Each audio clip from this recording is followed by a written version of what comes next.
सो में से मोई पर अनुकूला करई कथा मुझे मंगल मूला हरिव्यापक सर्वत्र समाना प्रेम से प्रकट होई मैं जाना श्री राम जय जय राम श्री राम जय जय राम श्री राम जय राम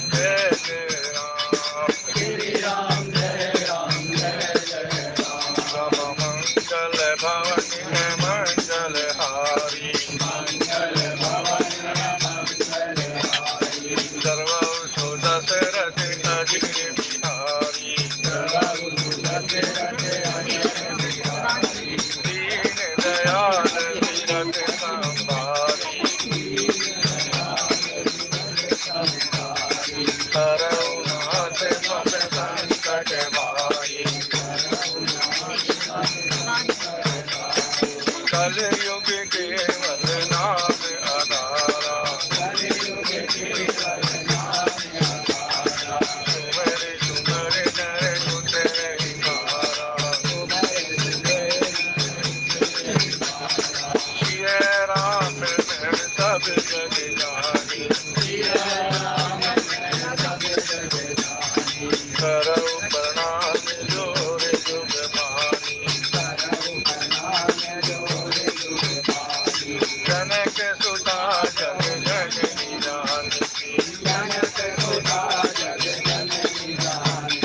अतिशय प्रिय करुणा निधानकी ताते युग पद कमल मनावो जासु कृपा निर्मल मति पावो श्री राम जय जय राम बड़ भागी अंगद हनुमाना चरण कमल चापत विधिनाना पवन तनय संतन हितकारी हृदय विराजत अवध बिहारी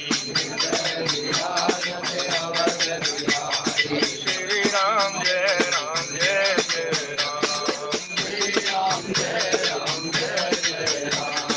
श्री राम जय जय राम शीश भरण पोषण कर जोई जाकर नाम बरस यस होई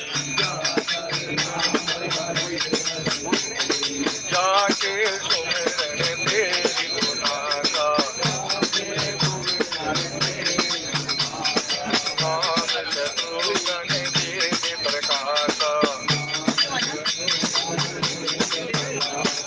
लक्ष्मण नाम राम सकल जगत आधार गुरु वशिष्ठ तेरा का लक्ष्मण नाम सिधार किया हरे राम जय राम जो आनंद सिंधु सुत राशि श्री करते लोक सुखासी करते तो सुख राम राम अजनामा अखिल लोक गायक विश्रामा श्री राम जय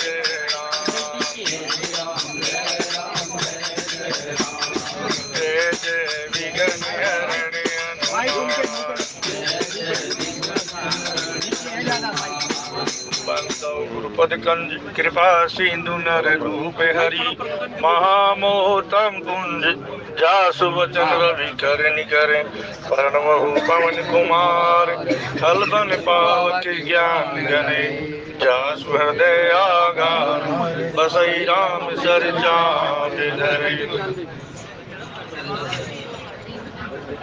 तथा में उपस्थित मेरे प्रेमियों, आप सभी के चरणों में मेरा साष्टांग प्रणाम। जय श्री राम। आगे प्रेमियों, गोस्वामी तुलसीदास जी श्री रामचरितमानस के अंतर्गत श्री बालकांड जी में भगवान श्री राम के विवाह उत्सव का जो है बहुत अच्छा प्रसंग चलाए गए। और सच पूछे तो ये गोस्वामी तुलसीदास जी महाराज जो है श्री हनुमान जी की कथा सुना रहे हैं, अर्थात अपने मन के अंदर बैठे हुए हनुमान जी को एक कथा सुना रहे हैं। हनुमान जी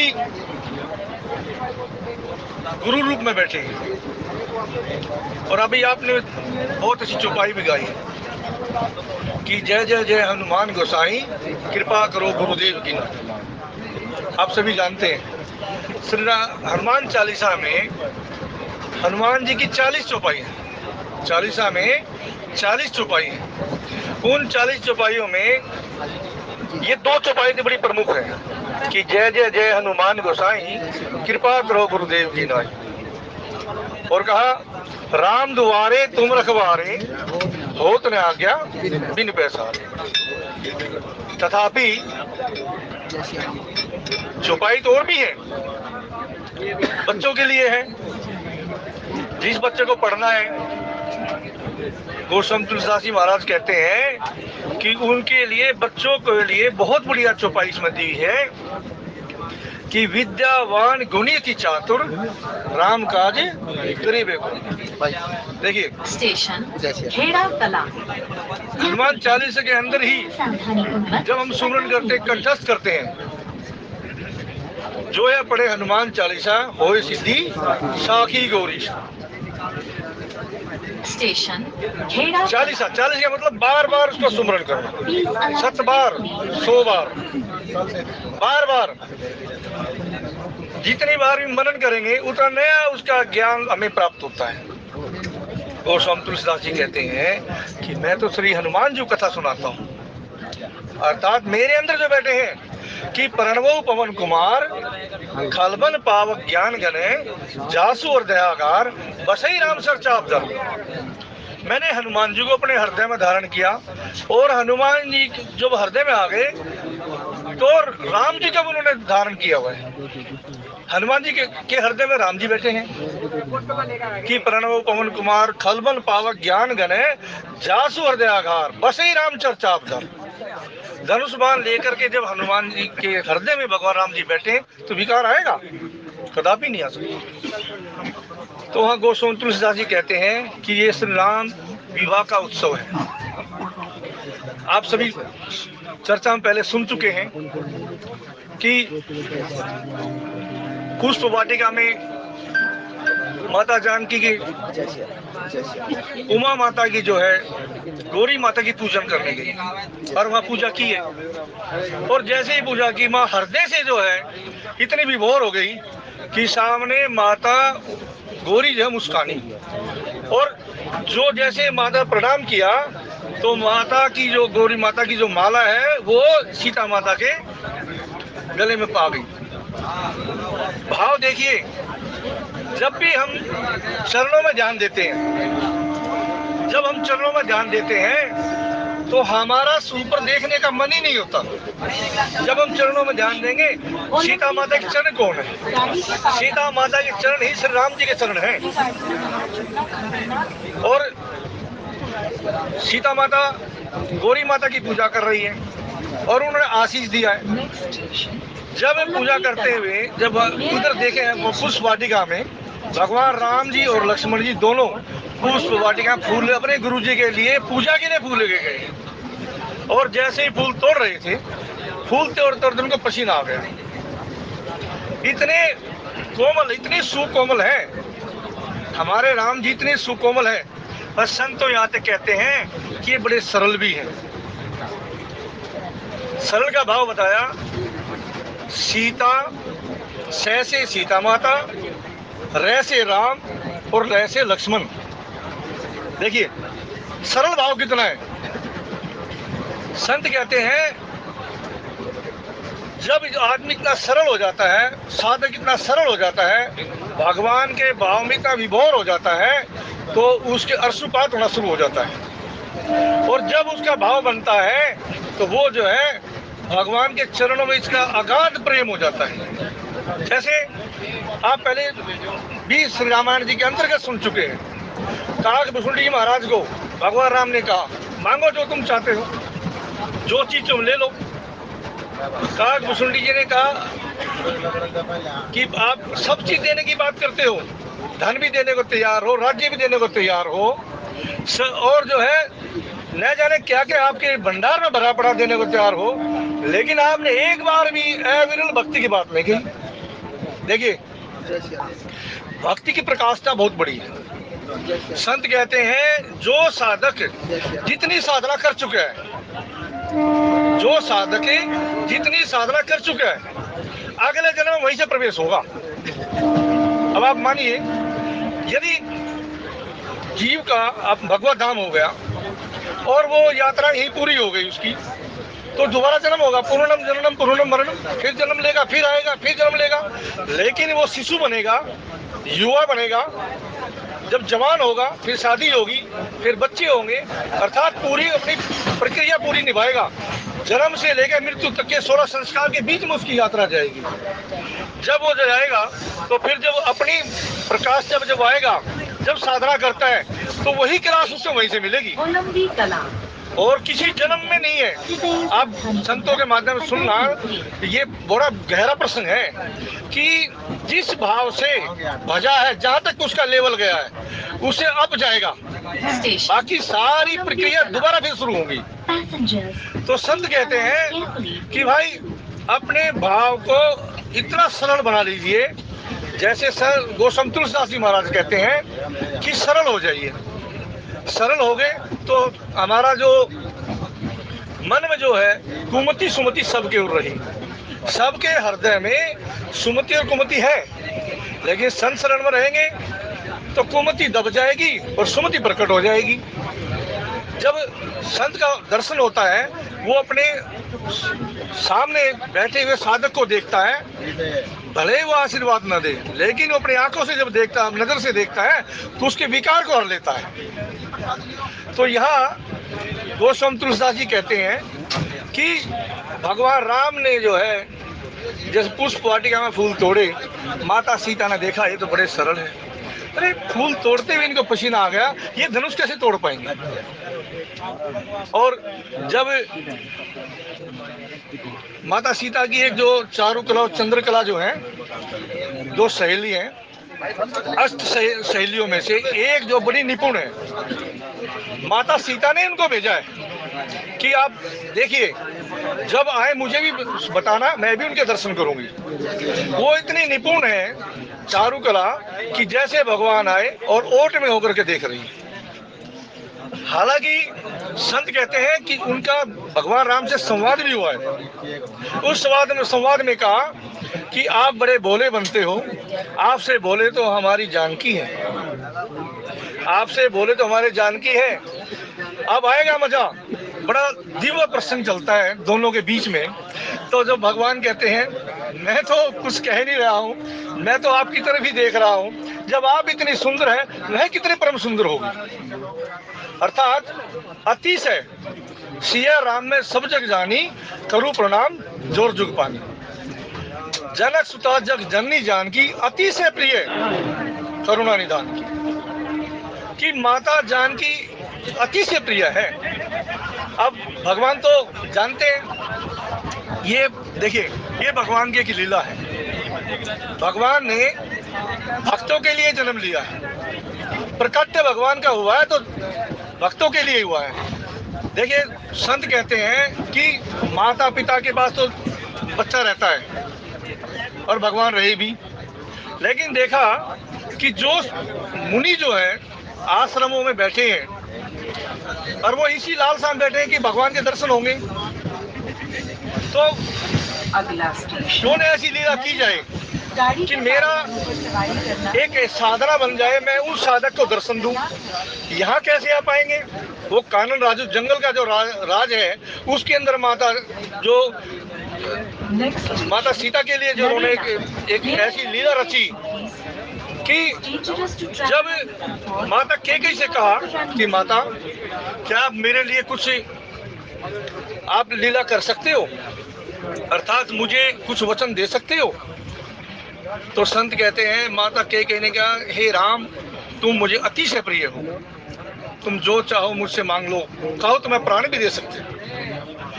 तो भगवान राम बोले प्राण देने की जरूरत नहीं है, आपको एक लीला में सहयोग देना है, उस सहयोग में आपको कलंक भी लगेगा तथापि वो मरणासन के बराबर है, यदि आप सहन कर सकती हो तो इस लीला में शामिल हो। तो संत कहते हैं कि माता कैकेयी ने हामी भर दी, तो भगवान ने अपनी लीला बताई कि मैं ऐसे लीला करूंगा, उस लीला में मुझे आपका सहयोग चाहिए। तो माता कैकेयी ने कहा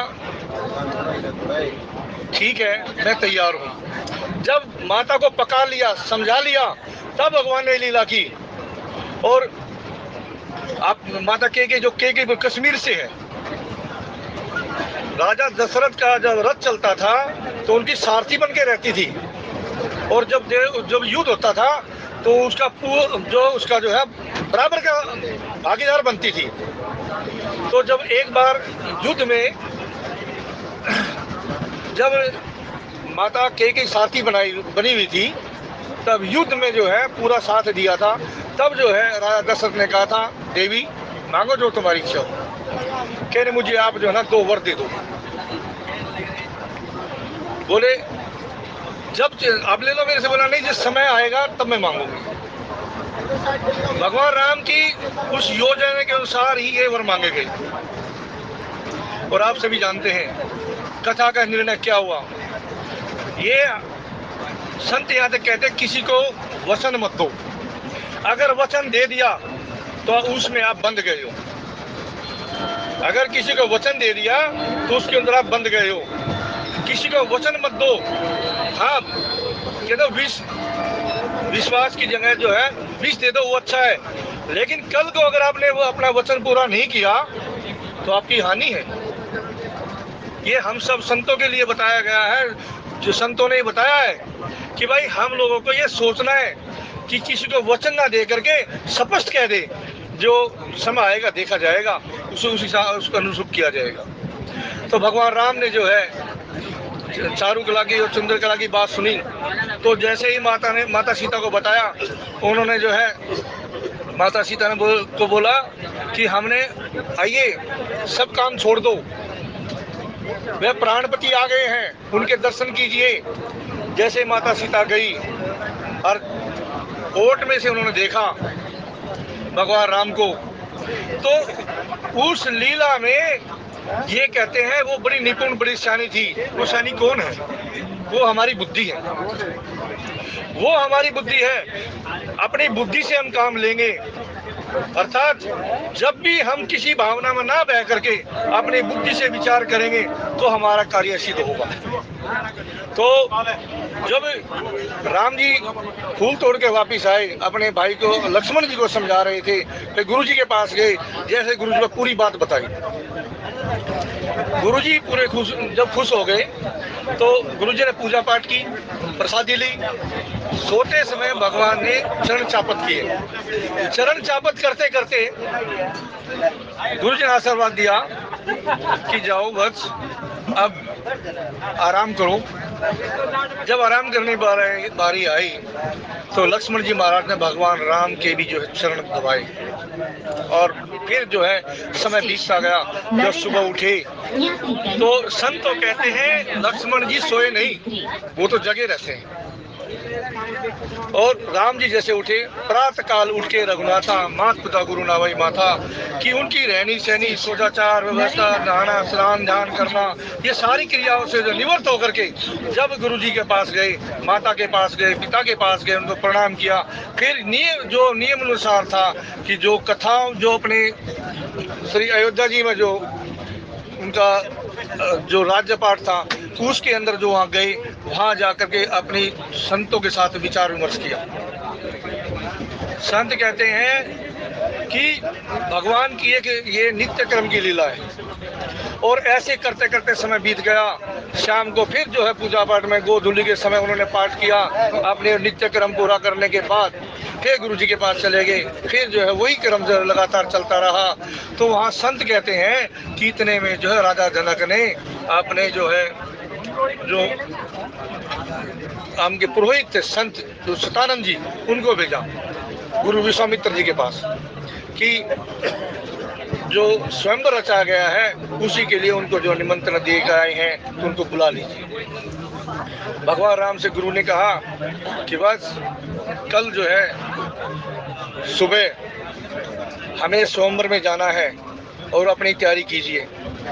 भगवान राम जो है अपने छोटे भाई अपने अनुज को ये बार बार समझा रहे हैं कि जाने से पहले जो हमारे संस्कार है, श्रेष्ठ कुल में क्षत्रिय कुल में जन्म है, जैसे ब्राह्मण जो है श्रेष्ठ कुल का जन्म है। ब्राह्मण जो है वो जीव का कल्याण करने के लिए संत कहते हैं कि ब्रह्मा जी ने सबसे पहले ब्राह्मण को बनाया, और ब्राह्मण भगवान का मुख है, क्षत्रिय भुजाएं हैं, और जो पेट है जो वैश्य है, और जो चरण है वो जो है शूद्र है। शूद्र उसको ना मानिए कि जो चतुर्वर्ण का कार्य करता है, शूद्र उसको मानिए जिसने अपनी कोई साधना साधक किया ही नहीं।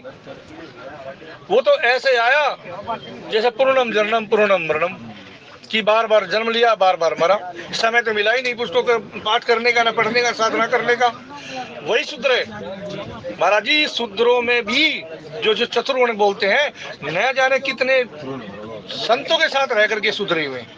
अब वाल्मीकि जो देख लीजिए, वाल्मीकि मन आनंद भारी मंगल मूर्ति नयन विहारी। ये तो एक भगवान की लीला है, चतुर्थ वर्ण है, वो वर्ण के अनुसार जो है भगवान ने एक लीला करके दिखाई है। अब जैसे प्रवेश किया, अब आज कहते हैं कि शेर स्वयंवर देखी जाई, ईसु काई दो दही बढ़ाई, लखन कहा जैसे बाजुन सोई, नाथ कृपा तब जा पर हुई। कि चल के सीता जी स्वयंवर को देखना चाहिए। देखे ईश्वर को किसकी बड़ाई देते हैं। लक्ष्मण जी ने कहा हे नाथ, जा पर कृपा राम की हुई, ता पर कृपा करे सब। देखिए ये हम लोगों को जब हम कोई पूजा पाठ साधना करते हैं तो ये मान लीजिए राम जी कृपा है, राम जी की कृपा से ही हमारा कल्याण है। अब देखिए संत कहते हैं एक होती आवश्यकता, एक होती है इच्छा। इच्छा कभी किसी की पूरी नहीं हुई, और आवश्यकताएं हमेशा सबकी पूरी होती हैं। हम सामने कहते हैं महाराज जी मेरी एक आवश्यकता है, इसको आप पूरी कीजिए। अपने परिवार के लिए, अपने जो है भोजन की व्यवस्था करने के लिए, धन की व्यवस्था करने के लिए हम कमाने के लिए बाहर जाते हैं, ये हमारी आवश्यकताएं हैं। इच्छाएं वे हैं, न जाने कितनी प्रकार के मन में विचार आते हैं और उनको हम जो है पूरा नहीं कर पाते। वो क्यों नहीं हो पाते? क्योंकि हमारी अनेकों भावनाएं बन जाती हैं, वो कभी किसी की पूरी नहीं होती हैं। तो संत इसी बात को कहते हैं इच्छा मत रखिए, आवश्यकताएं रखिए कि जितनी हमें जरूरत है उतना हमें मिल जाए, उसे हम संतोष हो जाए, वही संतोष ही कहलाएगा। तो फिर कहा कि जिस पर आपकी कृपा होगी वही बड़ाई का पात्र होगा, धनुष तोरण का शरीर उसी को प्राप्त होगा। हर्षे मुनि सब सुनी वरवानी, दीन आशीष सबई सुख मानी। पुनि मुनि वृंद समेत कृपाला, देखन चले धनुष मखमाला। कि श्रेष्ठ वाणी सुनकर के मुनि बड़े प्रसन्न हुए और सभी ने अपने मन में सुख माना और भगवान की को जो है गुरु आशीर्वाद दिया। फिर मुनियों के समूह से ही कृपालु श्री रामचंद्र जी धनुष यज्ञशाला देखने गए। रंग भूमि आए दो भाई, असी सुधी सब प्रवासी पाई। चले सकल ग्रह काज विसारी, बाल जुबान जरठ नर नारी। दोनों भाई रंग भूमि में आए और ऐसी खबर सुनते ही जो जनकपुर में जितने भी बालक वृद्ध जवान सब दौड़े दौड़े आने लगे कि भगवान जो हमें दर्शन देकर गए थे, आज वही जो मक्षशाला में आए हुए हैं, हम भगवान के दर्शन करेंगे। देखिए, भगवान ने सोचा कि ऐसे भी आदमी हैं, ऐसे भी जीव हैं, ऐसे भी नगरवासी हैं जो घर से बाहर नहीं निकल पाते। जैसे हमारी माता बहनें हैं, जो बहू बेटी है, जब कभी शादी होती है तो वो अपने ऊपर से ही जो है अपना आंचल ढक करके जो देखती है। तो भगवान ने कहा ये तो आएंगे नहीं, तो इससे बढ़िया मैं ही चल देता हूँ।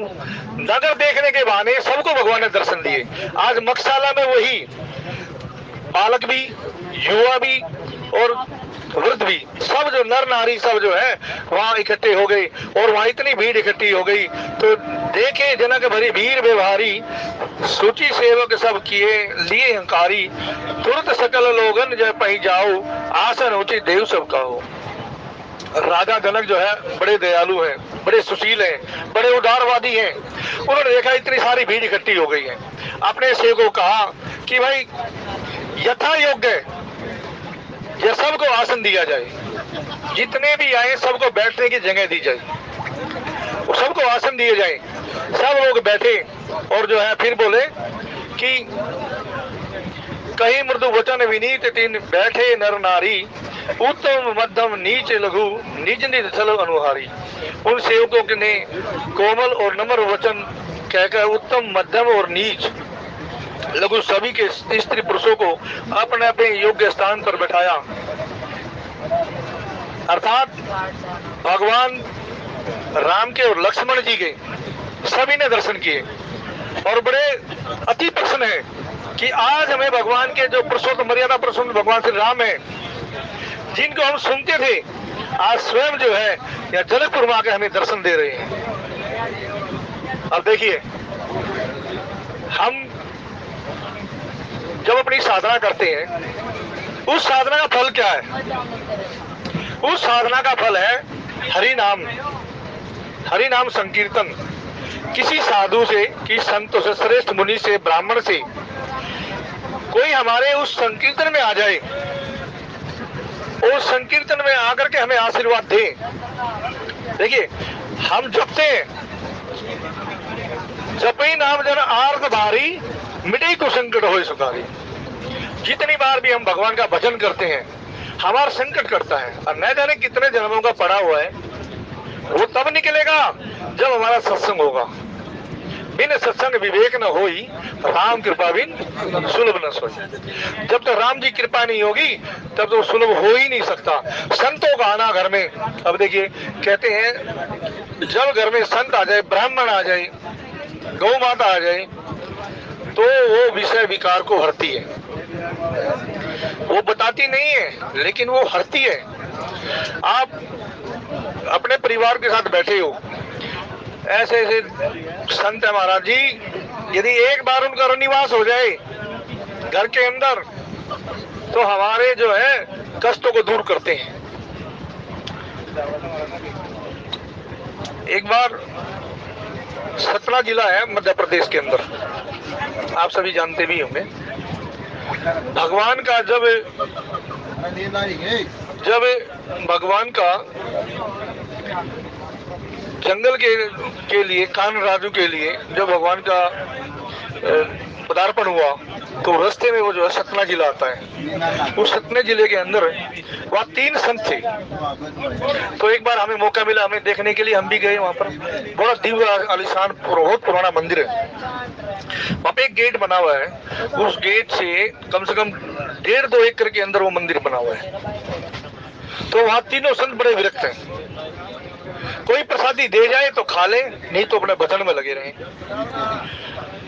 अब हमें बुलाया तो हम लोग चले गए, वहाँ पर हमने देखा जो बोले भी यहाँ मूर्ति की स्थापना करवानी है। तो आनंद पर्वत से जो ये मूर्ति वाले हैं, यहाँ से हम जो 2 मूर्ति लेकर चले गए और वहाँ जो प्राण प्रतिष्ठा कराई, 7 दिन लगभग वहाँ रहे। तो हमने देखा यहाँ को तो माहौल ही बिल्कुल अलग है। हमें ऐसे समझते हैं जैसे ही कोई भगवान के भक्त आ गए, और वहाँ जब उनकी प्रसादी बनने लगी तो सभी माताएं अपना चकला बेलन लेके आई और हाथ से अपने बना करके, और जो है उनकी जो चूल्हे के अंदर से जो रोटी बनाई वो प्रसादी हमें पाई, उसका आनंद ही कुछ और था। अब बहुत कम घर होंगे जिनके अंदर अब चूल्हा चलता होगा। चूल्हे की जो ताप है वो यज्ञ से जो दी जाती थी, आज मुश्किल से 2% ही ऐसे घर होंगे जहां पे चूल्हा चलता होगा, नहीं तो सब गैस का सिस्टम है।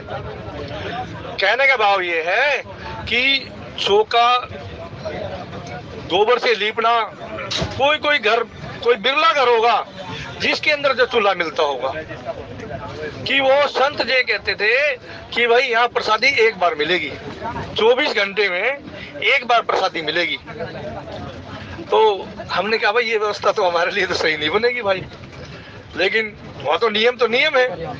हमने एक दिन हुआ, दूसरे दिन देखा, मैंने कहा बाजार में भी नहीं जा सकते, बाजार भी बहुत दूर है, कम से कम 2-3 किलोमीटर दूर बाजार है।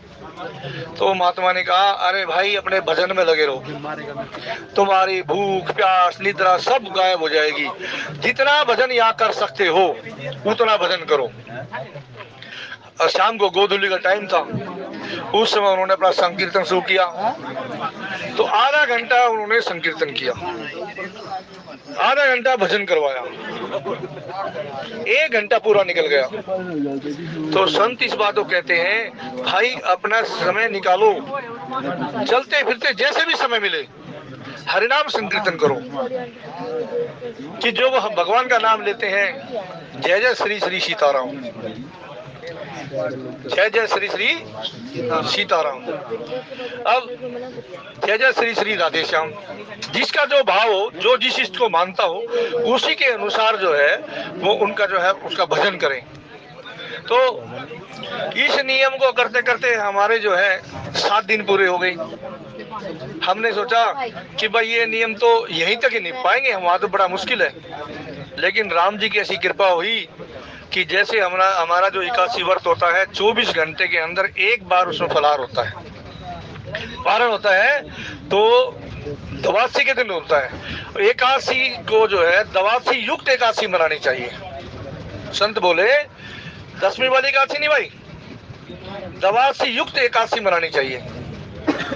उस एकादशी में जब हम व्रत करते हैं तो उसका 3 गुना उसका फल मिलता है। और सभी इस धराधाम पर जितने भी तीर्थ हैं कभी कोई भी पूरा नहीं कर सकता।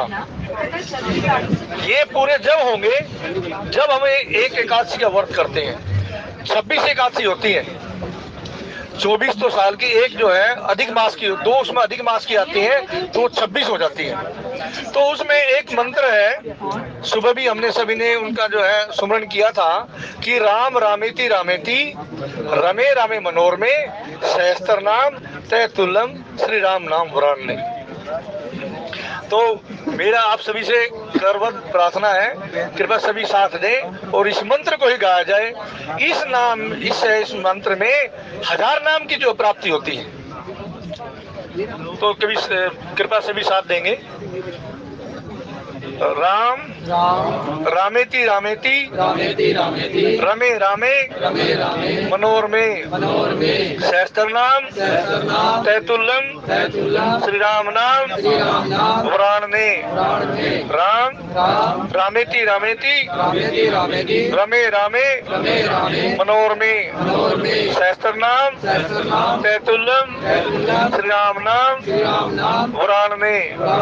राम रामेति रामेति रमे रामे मनोरमे सहस्त्र नाम तैतुल्यम श्री राम नाम पुराणे राम रामेति रामेति रमे रामे मनोरमे सहस्त्र नाम तैतुल्यम श्री राम नाम पुराणे राम रामेति रामेति रमे रामे मनोरमे सहस्त्र नाम तैतुल्यम श्री राम नाम पुराणे राम रामेति रामेति रमे रामे मनोरमे सहस्त्र नाम तैतुल्यम श्री राम नाम पुराणे राम रामेति रामेति रमे रामे मनोरमे सहस्त्र नाम तैतुल्यम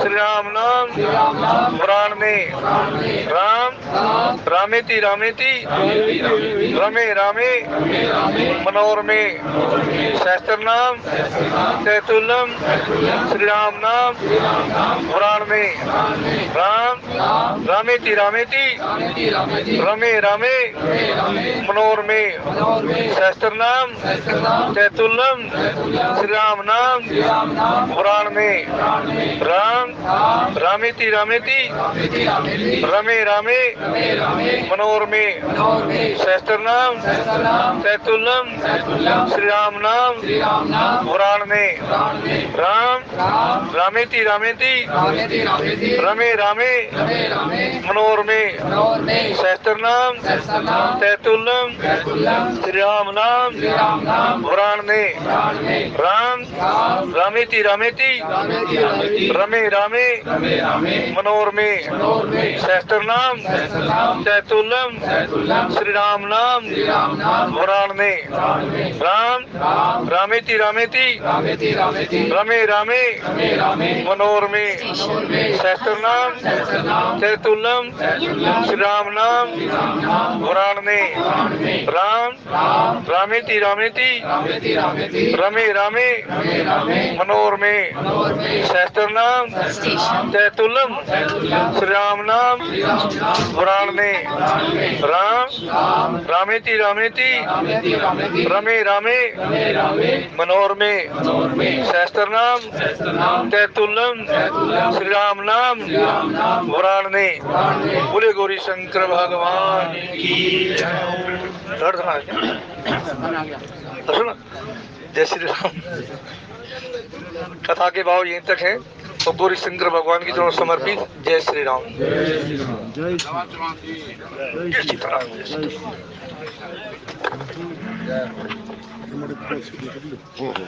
बहुत ही सुंदर भाव माननीय चौहान जी के माध्यम से अभी आप श्रवण कर रहे थे। आइए हनुमान जी की आरती का गुणगान करें। आरती की जय हनुमान लाला की, दुष्ट दलन रघुनाथ के बल से गिरवर कापे, रोग दोष जग निकट न जापे। अंजनी पुत्र महाबलदाई, संतन के प्रभु सदा सहाय। पीड़ा रघुनाथ बढ़ाए, लंका जार सिया सुदिलाए।